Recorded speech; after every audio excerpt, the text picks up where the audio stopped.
creyera en la esperanza, si no creyera en lo que agenció, si no creyera en mi camino, si no creyera en mi sonido, si no creyera en mi silencio, qué cosa fuera la masa sin cantera, un amasijo hecho de cuerdas y tendones, un revoltijo de carne con madera, un instrumento sin mejores resplandores, que lucecita con palas parecer, qué cosa fuera corazón, qué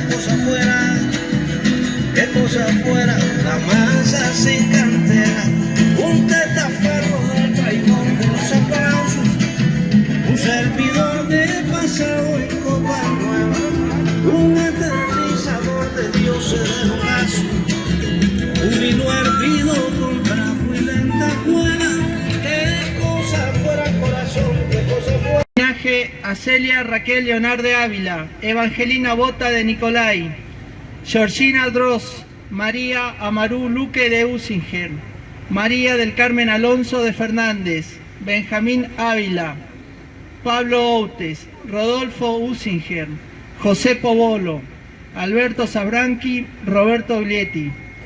Damos la bienvenida a todos los presentes mientras nos vamos acercando para iniciar con el acto.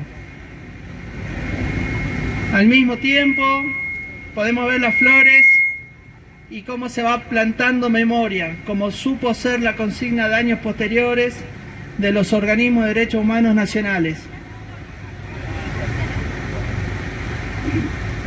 Vamos a dar la palabra de bienvenida a cargo de Nenina Lescano. Como todos los años, por supuesto, estamos un presente ahora y siempre para todos los compañeros y compañeras masacrados en Palomita. Pero hoy, para llevarlo a que es hoy, en esta memoria de lo que pasó en el 76, para mí es un doble dolor, porque lamentablemente como familiar de desaparecido tengo que ver actualmente que el gobierno nacional y el gobierno provincial hace un pacto de mayo el 9 de julio en Tucumán, y quien organiza ese pacto es el hijo de Bussi, con aquel operativo Independencia, cuando mi padre en el 2017 los rescatan sus restos en lo que fue Pozo de Vargas. Y yo quiero de acá en más también llevar toda esta memoria para que realmente sea una lucha, porque el dolor de lo que pasó tiene que actualizarse para realmente combatir todo lo que está pasando en nuestro país, porque que el hijo de Bussi, que fue el jefe de la represión en Tucumán, esté organizando los actos donde van todos los gobernadores y tenemos desenterratorios todavía sin destapar con los huesos de los compañeros y compañeras. Entonces, para mí, a mi padre lo rescatan con 110 huesitos de individuos identificados, más 20 que todavía no están identificados, en un solo enterratorio clandestino que fue Pozo de Vargas, y representa el operativo Independencia. Y acá de una vez por todas yo les digo a las compañeras y compañeros, rescatemos también de la memoria lo que fue el operativo Independencia, que fue antes del golpe de Estado, cuando el gobierno era Perón y hicieron el decreto de exterminar la subversión. Y en ese momento no solo lo secuestran a Ragones, secuestran a miles de compañeras y compañeros que todavía no hemos terminado de desenterrar. Por eso, esto es actual. Actualmente les digo a los compañeros trabajadores también y trabajadoras que lo que les está pasando y que quedan en la calle, que tomen como bandera de lucha de aquella generación y salgan y peleen por lo suyo, pero además, si no somos capaces de romper las individualidades y de los sectores sectorizadas en grupos políticos, no vamos a lograr vencer lo que nos está pasando en la actualidad. Gracias.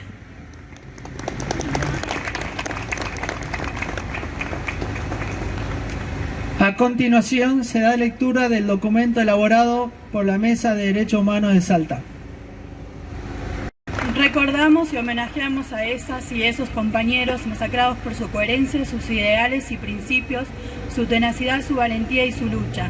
Celebramos su vida y lamentamos su ausencia en estos momentos en que la patria y el pueblo argentino sufren los embates del gobierno de Javier Milei y sus cómplices. Vivimos momentos y realidades que nos agobian y nos entristecen. Creímos que el nunca más enunciado luego de los juicios a las juntas militares estaba enraizado en el sentir de toda la sociedad. Hoy vemos con dolor que los discursos negacionistas han adquirido mayor fuerza y que la gestión de Milei y Villarruel pretende desmantelar las políticas de memoria, verdad y justicia, sabedores de que la memoria confronta con el pasado, trae la verdad y la verdad lleva a la justicia. Las áreas vinculadas a los derechos humanos han sufrido primero la estigmatización mediática de los medios de comunicación afines a la libertad avanza y ahora sufren despidos de sus trabajadores y precarización laboral de los pocos que quedan en ellos. La Comisión Nacional por el Derecho a la Identidad, CONADI, el Centro Cultural Heroido, CONTI, las direcciones de las leyes reparatorias, los sitios de memoria y el Archivo Nacional de la Memoria han sido las áreas más hackeadas por los despidos.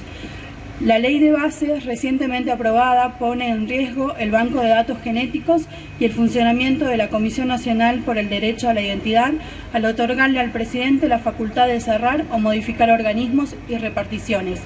La violencia institucional y la represión a la protesta social también han crecido con este gobierno. El ataque a las organizaciones sociales y a sus referentes han llevado a que muchos de ellos hoy tengan causas armadas en base a datos inciertos y armados por el Ministerio de Seguridad y el de Capital Humano. Como consecuencia han desarticulado el entramado social comunitario que organizaba comedores, merenderos y ollas populares para paliar el hambre y las necesidades de más de la mitad de nuestros compatriotas. La mal llamada justicia ha sido eficaz y rápida a la hora de imputar a compañeras y compañeros referentes de las organizaciones, pero se muestra ineficaz y lenta a la hora de investigar y sancionar a los responsables de la entrega de alimentos que estaban acumulados en galpones o en averiguar por qué se encargó de la distribución a organizaciones nefastas como CONIN, que en nuestra provincia conocemos muy bien. En lo que hace a la represión, hemos asistido en vivo y en directo a los excesos que promueve la política de mano dura y el protocolo de la ministra Bullrich. Manifestantes gaseados con productos tóxicos y abrasivos, golpeados, detenidos al voleo y algunos torturados en los penales federales donde fueron alojados luego de la represión del 12 de junio.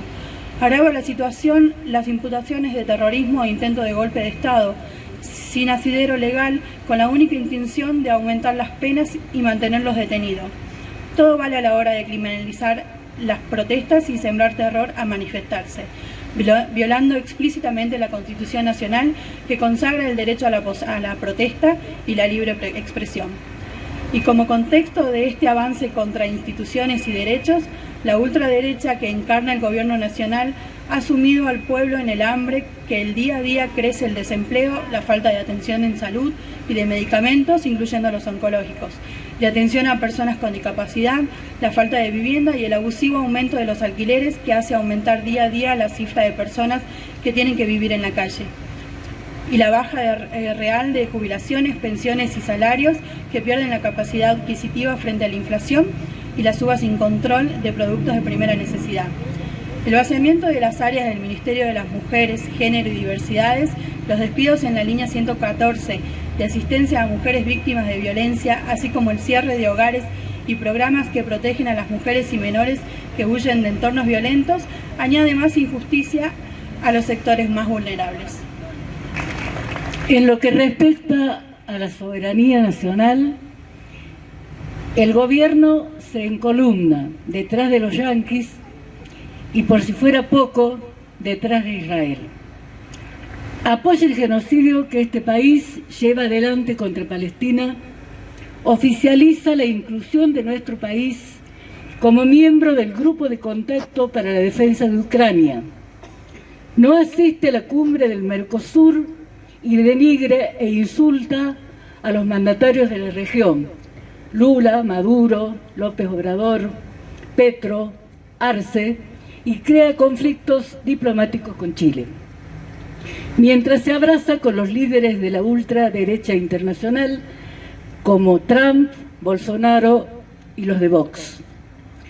La aprobación del RIGI significará la entrega de nuestros recursos naturales, la muerte de la industria nacional, un ataque al medio ambiente, a las comunidades originarias y campesinas y la entrega lisa y llana de la fraudulenta al pago de la fraudulenta deuda externa. Esto condena a Argentina a ser una colonia.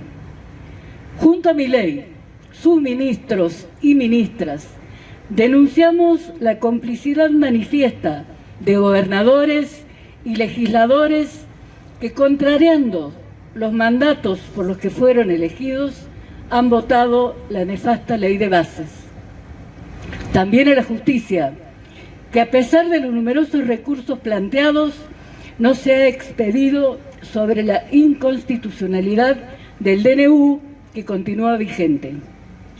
Y también denunciamos a los medios de comunicación que aplauden y justifican las medidas antipopulares del gobierno, falseando datos y creando enemigos a través de un repetitivo discurso de odio. Esta dura realidad política, económica y social no debe hacernos caer en el desánimo y en la desesperanza, ni a llevarnos a dejar la militancia. Pongamos presencia, palabra y convicciones para crear la resistencia a estas políticas que avasallan los derechos de todos y todas. No es con pactos espurios, elaborados y firmados de espaldas al pueblo que vamos a salir de esta situación. Solo la unidad del pueblo y la organización lo hará posible. Como gritamos en las marchas, a pesar de los compañeros muertos, los desaparecidos, la tortura y el miedo no nos han vencido. 30.000 compañeros desaparecidos presentes, ahora y siempre. La patria no se vende, la patria se defiende. Cuando la tiranía es ley, la rebelión es justicia, compañeros. Ahora las compañeras Gloria y Sole van a leer las adhesiones de las organizaciones presentes. Mientras las compañeras van leyendo las adhesiones, invitamos, pueden ser, si hay niños pueden acercarse también, invitamos a poner flores y plantar memoria, como supo ser la consigna de años anteriores. Así vamos optimizando el tiempo.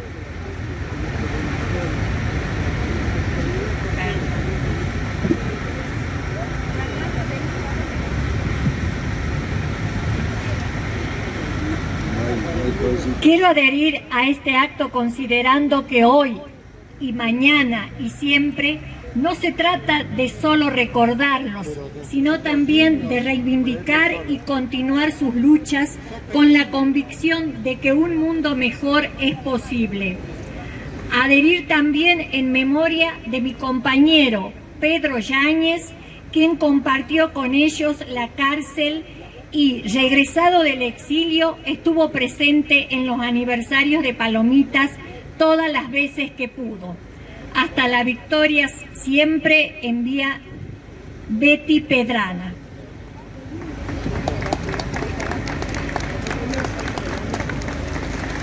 Adhiero a este acto en homenaje a los fusilados en la masacre de Palomitas el 6 de julio de 1976 y en pos de seguir luchando para que continúen los juicios por delitos inconclusos de lesa humanidad y vayan a la cárcel los genocidas que faltan en la provincia de Salta, y a la vez luchar para erradicar el negacionismo que intentan imponer el gobierno de Milei y Villarruel.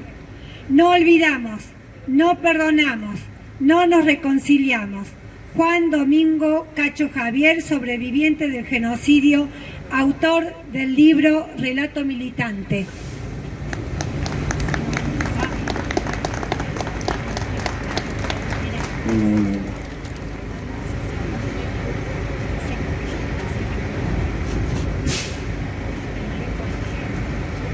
Desde Catamarca envía su adhesión Monena, perteneciente al grupo de los derechos humanos del NOA, recordando lo sucedido aquel 6 de julio del 76, Palomita, y a mi amiga, compañera Evangelina Bota, y a todos y todos los compañeros fusilados. No olvidamos, presentes, ahora y siempre. Los abrazo, compañeros y compañeras salteños.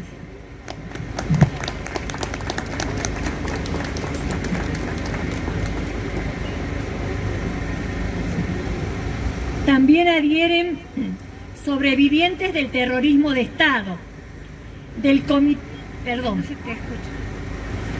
vuelvo a repetir, sobrevivientes del terrorismo de Estado, Intransigencia y Movimiento Peronista de Embarcación, Juan Iriarte y Rodolfo Franco, Movimiento de Recuperación Justicialista, Capoma de Derechos Humanos de Ledesma, Jujuy, del Centro de Acción Popular Olga Márquez de Aredes.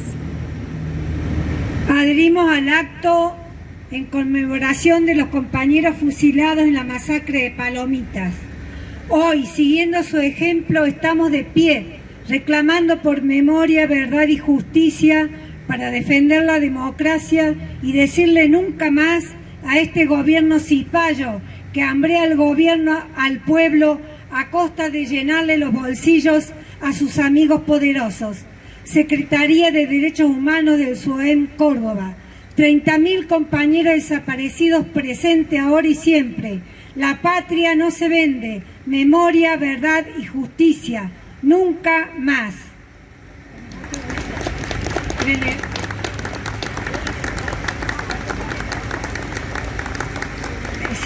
Hay más.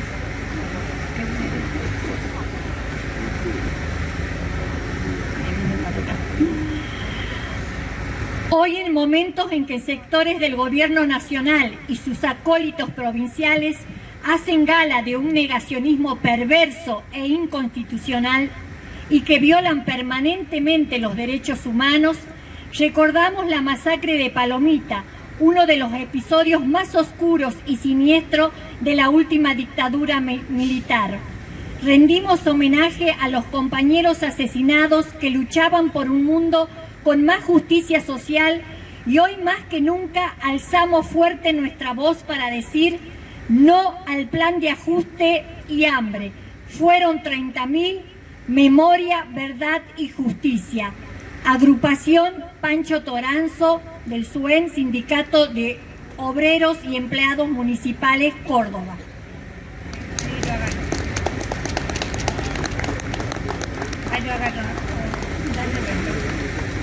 Hijas e hijos del exilio, acompaña la resistencia, la memoria, verdad y justicia, ahora y siempre. Hoy con ustedes, compañeros y compañeras. El Comité para la Prevención de la Tortura adhiere a los actos en conmemoración de la masacre de Palomitas, por la memoria, la verdad y la justicia para los compañeros y compañeras asesinados.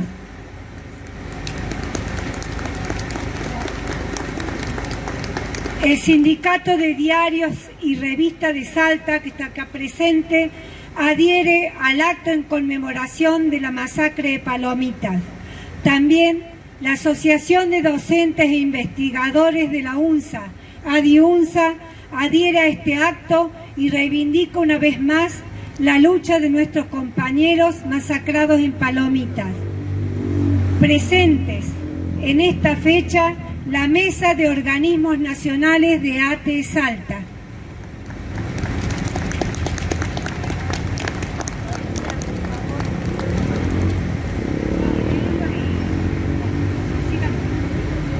Bueno, prefiero que se repita antes que se nos olvide alguno.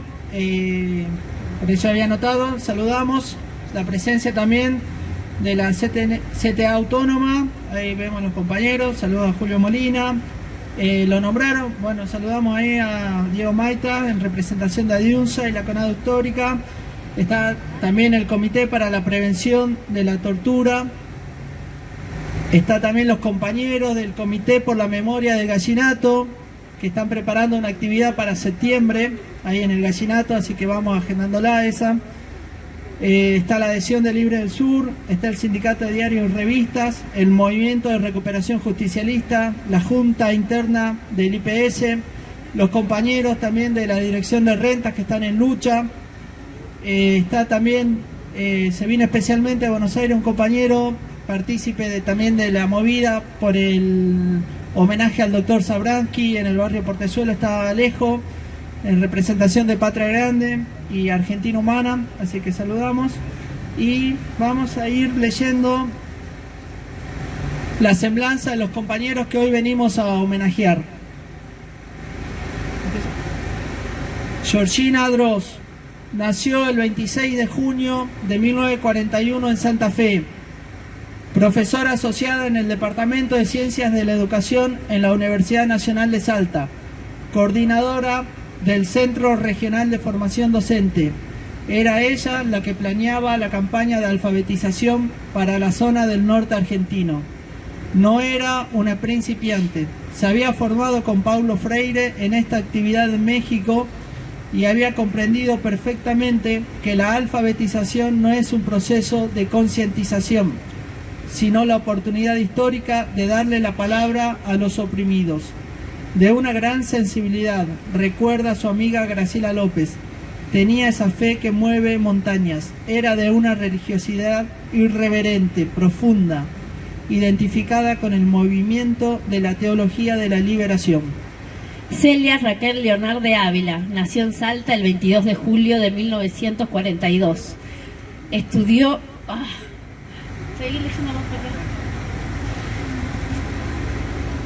Es la tía de Canela. Estudió magisterio en el Colegio Santa Rosa de Viterbo. Comenzó sus estudios universitarios de psicología en una universidad privada en Buenos Aires. Al morir su madre, regresa a Salta para ayudar a su padre en la crianza de sus hermanos menores. Era la hija mayor de 5 hermanos. Allí ingresa al Departamento de Humanidades y se inscribe en la carrera de Letras. Es allí donde conoce a Benjamín Ávila y termina casándose con él. Siempre se destacó por una inteligencia brillante y una gran sensibilidad social. Era muy cristiana y descubrió la teología de la liberación cuando integraba la Juventud Universitaria Católica. Cuando nacen sus 3 primeros hijos, se dedica a atenderlos y a trabajar de docente y en la panadería de su padre, dejando la universidad. Pero siempre su pensamiento fue de izquierda. A fines de 1974 empieza a militar en el Partido Revolucionario de los Trabajadores, el PRT. El 19 de junio de 1975 es detenida estando embarazada de su hija Marcela, que nace el 12 de febrero de 1976. Benjamín Ávila nació el 22 de julio de 1938 en Salta. Perdió a su madre cuando era muy niño. Entró al seminario a la edad de 12 años y un año antes de recibirse abandonó la carrera sacerdotal. Se inscribió en filosofía y ahí conoció a la que sería su esposa Celia. Integró la JUC, Juventud Universitaria Católica, que se impregna de la teología de la liberación. En noviembre del 74 se integra al PRT, Partido Revolucionario de los Trabajadores. Siempre fue muy generoso y entendía que el verdadero cristiano debía estar comprometido con los pobres. En la cárcel pidió tener la Biblia. Roberto Luis Goglietti era soltero, había nacido en Buenos Aires el 21 de enero del 56, tenía 20 años. De Ituzaingó eligió Salta para estudiar recursos naturales. Se integró al PRT, Partido Revolucionario de los Trabajadores. Era una persona de una gran humanidad. Estando preso tenía fuerzas para ayudar y contener amigos que estando en libertad atravesaban problemas serios. El día que los represores colocan una bomba en la UNSA, destrozando el aula donde se reunían los militantes de izquierda, él organizó una marcha junto a otros estudiantes en repudio del atentado y caminando los 7 kilómetros hasta llegar al centro de la ciudad. María Amaru Luque de Usinger, nacida el 6 de abril de 1950, se recibió de psicóloga en la Universidad de Rosario a los 23 años. Comenzó su militancia como estudiante universitaria en el FEN, cuando se definían como marxistas. Estimamos que por el 70 se produjo su cambio de organización. Pasó a la JP y luego a Montoneros. Fue detenida en Salta junto a su compañero Rodolfo Usinger, con quien se casó en el penal de Villa Las Rosas, en la misma ciudad. Desde la cárcel envió a su familia estos versos: los días aquí adentro son juventudes perdidas, son corazones ardientes, llorando melancolía. ¿Qué padecer sin razón por defender la verdad, el amor, la justicia y el valor? Una rosarina hermosa, llena de vitalidad y puro impulso. Así la define su compañera de cárcel, Graciela López, actualmente residente en México.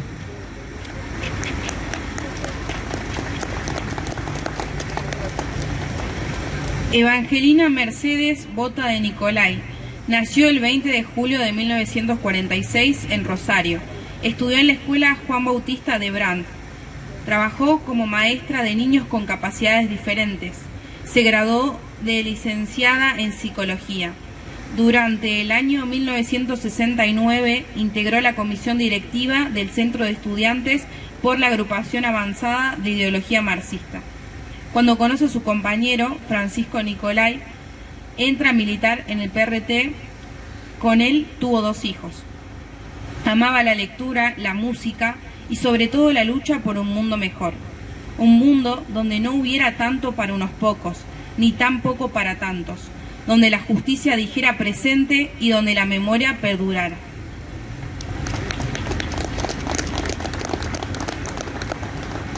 Rodolfo Ratón Usinger nació en Rosario el 12 de mayo del 50. Con 26 años, al momento de su asesinato, llegó a cursar la carrera de Ingeniería Eléctrica hasta tercer año en la Universidad Nacional de Rosario. Rodolfo fue siempre un buen alumno, no solo por su capacidad, sino por dedicación y responsabilidad. Perteneció a las Fuerzas Armadas Revolucionarias en Rosario y poco después se integró a Montoneros. La militancia se transforma en el eje de su vida y todo lo subordinará a ella. A principios del 74 conoce a Amaru, un solcito que lo ayudará a aflojar un poco las tuercas de su rigurosa personalidad, dicho por su hermano Carlos Usinger. El 6 de julio del 76, intuyendo su fin, Usinger tuvo al menos el desahogo de gritarles en la cara: asesinos, hijo de puta, y trató de resistir hasta el final.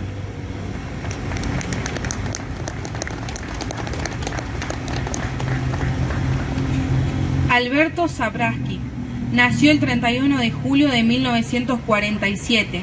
Estudió en el Colegio Gimnasio de Tucumán, que dependía de la universidad. Egresó con el título de médico de la UNT, Universidad Nacional de Tucumán.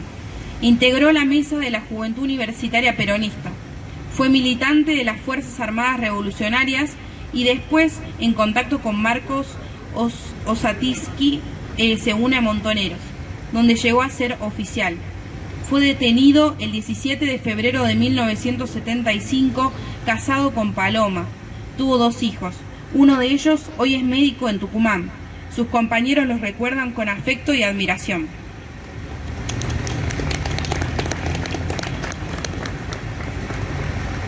José Pobolo nació el 28 de julio de 1947. Tenía 14 años cuando muere su mamá. Se dedicaba al comercio. Era muy buen tío, muy humano. Compartía mucho con su sobrino. Era muy ingenioso. Era un inventor. Hizo andar un auto Rambler de 1970 a gas, con garrafa, cuando todavía no existían los autos a gas. Se incorpora al PRT y le dice a su hermano que así había encontrado sentido a su vida: luchar por los más pobres. Cuando empiezan a detener a sus compañeros de militancia y a perseguirlo a él, su hermano y su cuñado le proponen sacarlo del país, pero él no acepta, porque le dice que iban a perseguir a la familia. Para protegerlos a ellos se entrega a la Policía Federal. José estaba convencido que la lucha revolucionaria era imprescindible hacerla en ese momento. Una de sus frases, que reflejan su personalidad, se la dice a un familiar muy cercano: vos vas a morir como un chancho burgués y yo voy a morir luchando. José Povolo nació en Salta, me olvidé ese dato. María del Carmen Alonso de Fernández. Nació el 14 de julio del 36. Era sobrino del gobernador Miguel Ragone, que desapareció el 11 de marzo del 76. Estudió y se recibió de arquitecto. Mientras estudiaba se incorporó al Partido Revolucionario de los Trabajadores. Trabajó en la Municipalidad de Salta junto al intendente Gerardo Babbio y con el Chicho Gallardo, desaparecido. Cuando Gerardo Babbio renuncia a la intendencia por pedido de Ragone y por una enorme presión de la derecha peronista, Chicha Alonso decide renunciar en solidaridad con Gerardo, a pesar de que el gobernador era su propio tío. Era una persona muy alegre que siempre estaba sonriendo. Uno de sus proyectos para la ciudad era que todas las plazas de las villas estuvieran llenas de árboles frutales, para que las familias que no tuvieran dinero pudieran comer frutas. Siendo ella secretaria de Obras Públicas, se realizó en la Casa de la Cultura una obra de teatro para niños. Ella había colaborado en la construcción del escenario. Eso le gustaba, se divertía mucho. Cuando ya iba a comenzar la obra de teatro y como estaba la sala a la mitad de su capacidad, se fueron con sus compañeras, entre ellas Lucrecia, a buscar a los chicos que lustraban zapatos en la plaza, para que disfrutaran del espectáculo.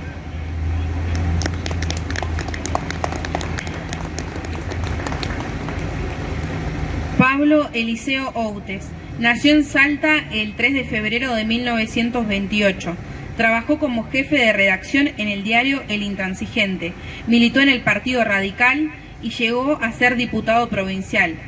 Cuando su hermano Enrique viene de Córdoba, recibido de escribano, toma los ideales revolucionarios, ingresando al Partido Revolucionario de los Trabajadores. Fue detenido en Salta y puesto a disposición del Poder Ejecutivo Nacional. Tiene la posibilidad de salir del país y se exilia en Venezuela con su compañera Sara, pero entiende que ese no era su lugar, sino que debía volver a seguir luchando por su pueblo. Fue presionado para presentarse voluntariamente a la justicia porque tenía certeza que su vida corría peligro, acompañado de su primo Ricardo Lona como garante, quien todavía no era juez. Queda detenido y vuelve a la cárcel de Villa Las Rosas. Allí fue un compañero respetado por todos. Su actitud era siempre de unir a las distintas organizaciones, buscando los puntos en común y no las diferencias. Era de una familia de clase acomodada, pero optó, como el Che, por ideales de justicia social y dignidad para los desposeídos y sufrientes. Fue y siguió siendo en la eternidad el rebelde cabal sin mácula, a tal extremo que en tamaña empresa dejó su propia vida.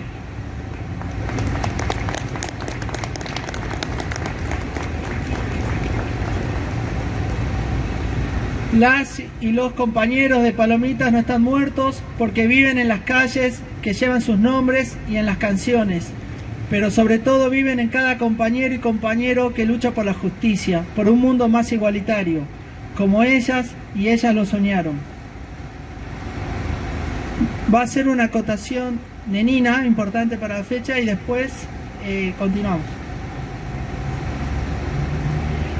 Bueno, acá un compañero me estaba recordando, hoy 6 de julio, pero del 77, la noche de las corbatas, a donde secuestran abogados que defendían a los obreros portuarios en Mar del Plata. Entre ellos, que nunca se recuperaron sus cuerpos, estaba Tomás Fresneda y Mechita Argañarás María de las Mercedes, le decían Mecha, que era su mujer, estaba embarazada, era cordobesa, prima hermana mía, era hija de Otilia Lescano de Argañarás de Córdoba, que se casa con este abogado que también estudió en Córdoba, y los secuestran y ellos nunca más aparecen. Los dos hijos de ellos, que son abogados de organizaciones de derechos humanos, los chicos Fresneda, quedaron con su abuela. Los dejan en un lugar como tantos otros chicos que dejan abandonados.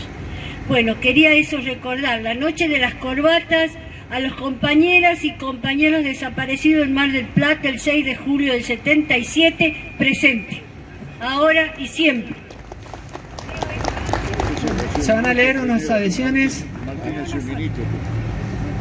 Los acompaño emotivamente, moralmente y políticamente en la evocación a nuestros compañeros y a su compromiso con el país y las clases desposeídas. David Leiva, abogado de la causa Palomita, siempre en mi mente y en mi corazón. Muy bien. Antes de la lectura del documento, invitamos a Martín Herrán a que lea unos poemas de la Cookie. Hola, gracias. Sí, voy a leer un poema que la mami le dedicó a Georgina, su amiga. Y ustedes han escuchado en otros años los poemas que hizo a todos los compañeros de Palomita. En este día, bueno, he elegido este. Y se llama Georgina Dross. Moriste muchas veces, no solo en Palomitas, también entre las chapas agujereadas de los ranchos, donde con los villeros compartías tu salario. Moriste coronada de espinas cuando alfabetizabas, sabiendo que el sol de la cartilla iba llenándose de sombras. Moriste en la mesa de torturas de donde regresaste, golpeada, picaneada, con los anteojos rotos, ciega, heroica, resistiendo a los bárbaros. Garza trigal, ángel anfibio, náusica enamorada, crucificado de balas, tu generoso corazón de Rosa Luxemburgo, vos como Rigoberta Menchú, creyente y revolucionaria, vos como otra Eva, madrecita de los grasas, construyendo el reino de Dios sobre la tierra. Georgina, en Palomitas hace 10 años descendiste a los infiernos, al tercer día resucitaste de entre los muertos y subiste a la vida y al mañana, y desde allí volverás, oh dulce comunera, cuando la estrella que sembraste ilumine de nuevo este sur de tinieblas y de llanto.